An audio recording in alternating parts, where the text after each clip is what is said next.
Narinig mo yun, anak? May donor ka na. Match kayo ni Ashley. Oh, may chance po talaga. Hindi lang chance. Gagaling ka na.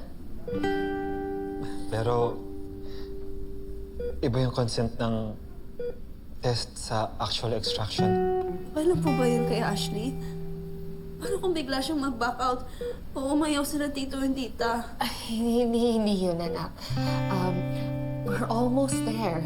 Isaset na natin yung procedure mo. I don't know, Mom. Minsan feeling ko, ang daming almost sa buhay ko. Almost gumaling, almost normal, almost okay ang pamilya natin. Nakakapagod din po mag-hope kung hindi pa sure. Anak, huwag mong isipin yun. Ang isipin mo, pag gumaling ka, aalis na tayo dito. Uuwi ka na. Gusto mo bang pumunta tayo ng beach? Kahit saan ang gusto mo. Nature trekking, stargazing, road trip. Lahat ng gusto mo. Pwede na po ba ako mag-drive?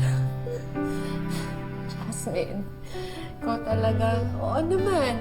Basta mag-driving lessons ka, kukuha ka ng student permit, hindi yun pwedeng basta-basta lang, ha? Ako ang magtuturo sa'yo mag-drive. Manual pa, para legit. Sasama ka ba sa stargazing trip, Dad?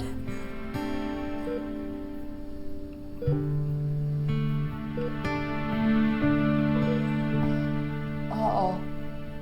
Kasama tayong tatlo. Magdadala tayo ng tent.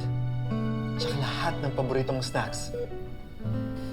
Punta tayo dun sa wala masyadong ilaw para makita natin yung mga stars. Walang phones, walang hospital, walang problema. Tapos, maghihintay tayo ng shooting star. Mag-wish tayo. Hindi na po kailangan mag-wish. Kasi magkakasama tayo ng masaya. Best wish granted ever.